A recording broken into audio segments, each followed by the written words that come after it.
Some of the cows are up here. Some have been up here crying for the babies most of the night.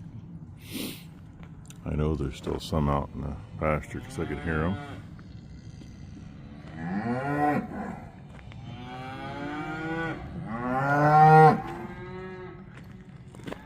The steers finally apparently went mostly in the barn. They were on that feeder, so I couldn't see out here last night. They better be in there anyway.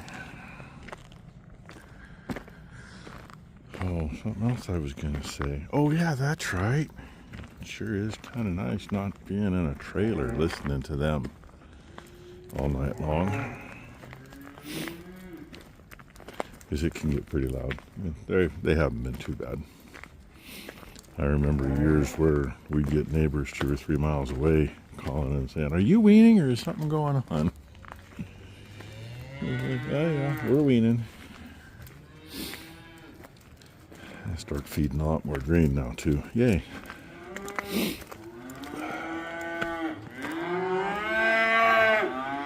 Oh, that was nice of her. They didn't flip the hose out of that tub, so I can turn it on without having to go put the hose back in it.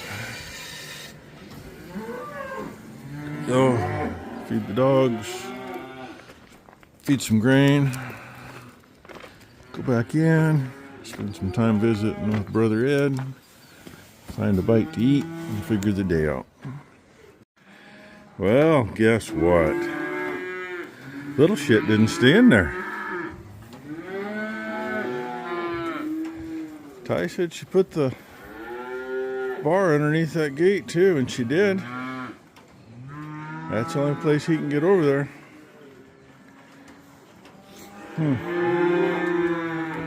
And as you can see, some of them know what grain is and want to come get it. The others, oh, I'm too worried about everything else. Oh, what to do with him? I really don't know. Oh well. And yeah, the pups have had fun with that loose bale.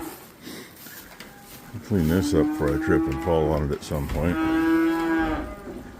And it would seem that the heifers have kind of got this figured out. Of course, by feeding mommies first. Mommies all came in the barn, and this is the only place they can see them from. So, get them a little grain.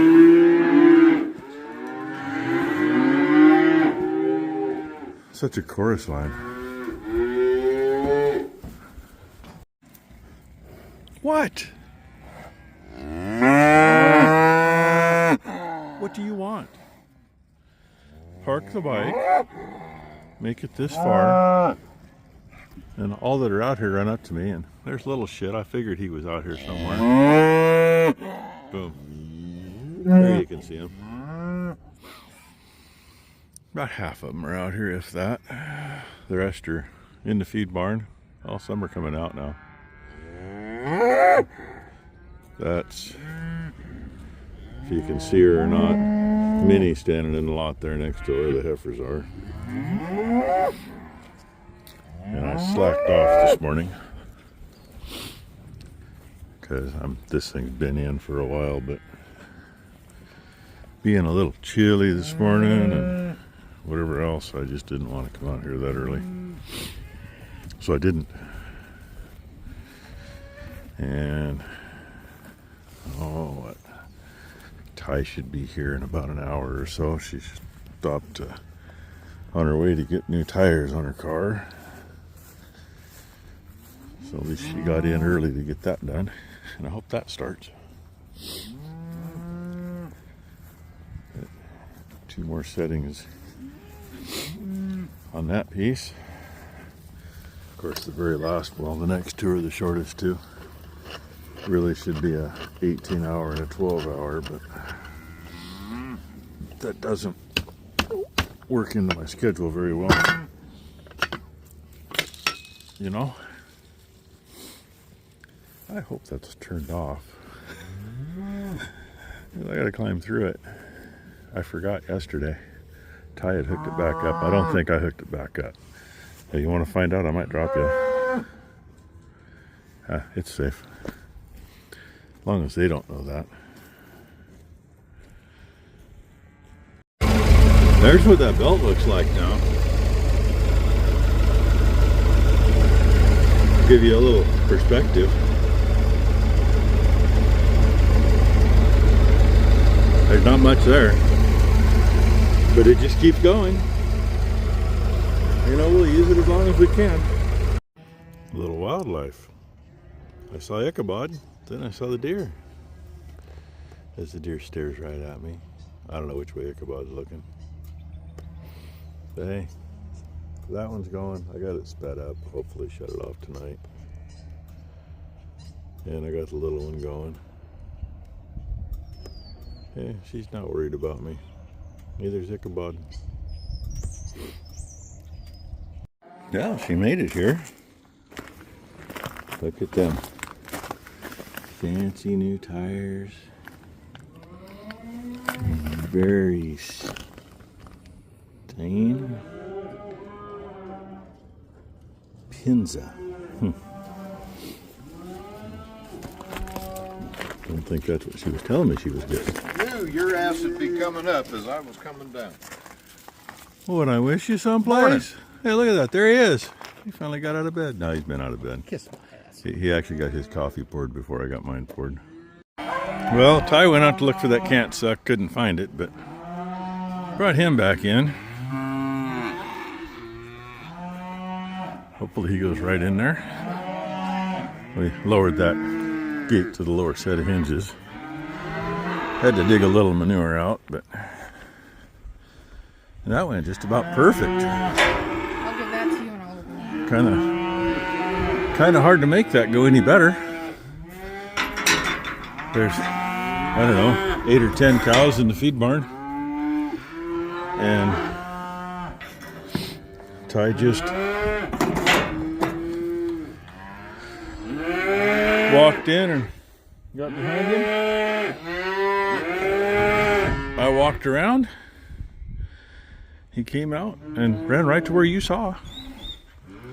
So that's a win. I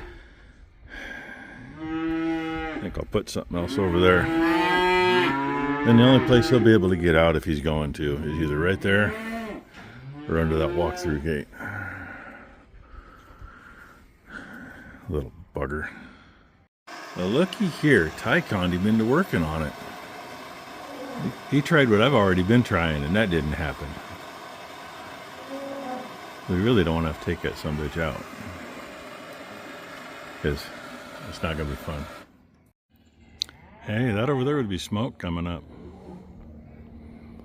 It's not quite where I thought it'd come from, but apparently Brooke had to go over to Sherwood for something today, and she says there's these pink-colored road signs, temporary along the road. Said, don't bother calling it in. If you see smoke, it's a controlled burn. It says it differently than that, but yeah, they're burning like 400 acres of river bottom that the government bought like 15, 20 years ago. I'm trying to hand her a flashlight. Up, she says. So this is the point we're at now.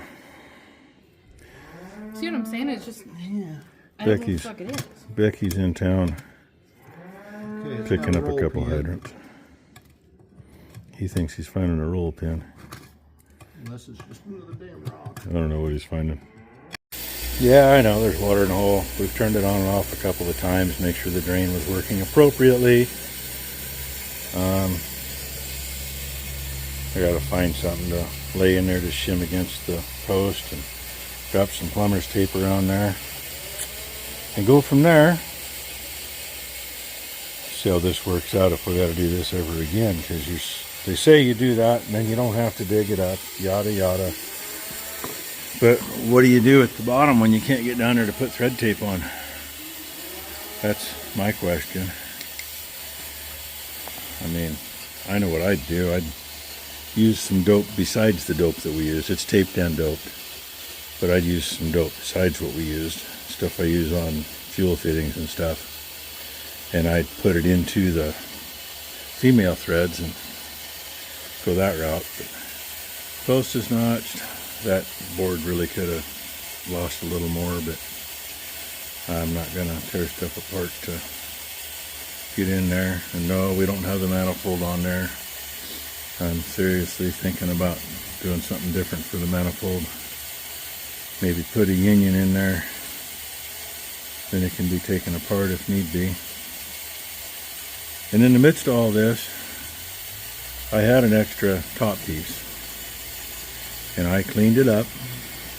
I made sure the packing nut came out, and on most of these they used to use a piece of, like I already mentioned, they use a piece of 3/8 ID. It's not rubber, it's, you know, another compound, short piece of tubing, and slide over it, and that's your packing. The one I took apart, I thought, oh, that rubber's gone, it's, you know, brittle, and I dug it all out. No, it was actual regular rope packing. So, I mean, it's all cleaned up for the next time we need to do something, I guess. In the meantime, brand new one in here. I had her get two, so there's another brand new one sitting in the shop. I've got 3 used ones, and the one I thought was good a long time ago wasn't. And we're just hooked up to the one hose just because that was down about 6 inches lower than it is for one, and for two, get water flowing, get all the air out. I kind of goofed earlier. We got the old hydrant out, and we put there's an 1/8 inch pipe fitting on the side of the valve down underground, and we always put a 1/8 inch elbow, brass elbow on there, so that it can't get crap into it. So all your water's going out the elbow instead of going straight, you know, dirt and shit coming straight in. Yeah, well, I went over here by the shop and I was gonna hose it off so I could salvage that elbow. It went gurgle gurgle. It actually didn't do anything down here for a while. Then it was gurgling a little bit, but you know, 2 or 3 tablespoons of water came out. So, and of course Ed, oh, I gotta go. I know he's you know, still visiting other people while he's here. He's going to dinner with his stepmommy. But it was done and ready to put together when he left. Ty got the tape on it and smeared some dope over it, and I screwed it in. So there we have it. Now I just gotta space that and strap it to the post. Ty's going to get some clean rock rather than that. And yeah, 2 reasons for that. The biggest reason for that is the way that other one was leaking for so long. I mean, by the time you'd fill these 3 troughs, you'd probably put 50 gallons in the ground running down. So that's what I know at the moment. And I think for now it's just so we can run enough hoses. When Becky and I went to Hobo Freight the other day, she saw one of those little valve manifolds, short piece of hose, and then 4 of those little quarter-turn valves. I'm just going to put that on there for right now. And who knows, maybe that's what it'll get forever. I don't know. I could have swore that thing we got from Hobo Freight had 4 deals on it. That's it, it's only 2. And that should come off of there. You can look in and see the frickin' hose threads. Even with a pair of pliers, I can't get it off, either one. I thought we'll just take one of those off, put it on here, and that'll let it come out where we can deal with it. That wasn't gonna happen. She's trying to get this screwed up. This is just for now. We'll deal with it later. I'm gonna hook that one back up to the float since it's full. Yeah. And you're gonna hook it to the one you can't reach. Huh? Well, this one, you gotta hook it back there where you can't reach. No, I only need 3. This one goes to the up. Up Okay, and over. I'm sorry. Yeah. Which one don't you have? Oh, you got it hooked up. Okay, I did not. I did not see that she got to. Now we'll see how many of them leave. Oh, do that when you're recording. Low one's full, middle one's full. This one's getting there. That's what we have for right now. One hose to this first trough. Couldn't get it tightened up enough on that fitting on the backside, so I swapped it with the one downhill. It's a working. And there's my cover for now. I really, there's 2 pieces of 4-inch PVC. The thinner wall stuff, I guess it was. I think it was when we fixed the irrigation, the underground, a few years ago. And I had another short piece, put them together. I shouldn't have pushed it all the way in the bell, because the top of that little piece of plywood shim is the top of the PVC. That's below grade of everything. We didn't fill it all the way in. But hey, that's a Stone Mill Kitchens potato salad. Notched it for the plywood, slid it on the back side, notched it for the plumber's tape, slid on there nicely. So good enough for now. I think that's going to be the end of the day, because it is the end of the day. Ty just finished feeding, and she just took most of the tools up. I still got a pair of snips in my back pocket. And look at that, we'll do that. I think it's dark in here. And we left what got dug out. So I know that's going to settle, and I was not about to step on that stuff right now, because that is so sticky, it's not funny. That is like sticky to the point that if you step in it, your foot grows a foot or 10 inches or however much. That's what I know. And when I was hosing stuff off, I didn't realize that shovel was down here. But I gotta hose that off too. So I'm gonna do that. Then I'm gonna go to the house, edit this, and put it up. So our Monday went better than it could have. Ty conned Eddie into helping her do something with this, because it was spewing. I mean, literally, by the time you filled these tanks even half full, you probably put 10 or 15 gallons on the ground. There's 300 gallons there total. And yeah, that's a lot. Anyway, so our Monday was good enough. Everybody has a good Tuesday. And tomorrow night, Ed goes home. He's got the rest of the week off, so he can get his honey-do list done when he gets home. So tomorrow night, after you all have watched tomorrow night's video, that's when you won't get to see 3 people crying because somebody's leaving. Over the years, it gets harder and harder and harder and harder to say goodbye to him. But, you know. So, thanks for watching, everybody. Have a good evening.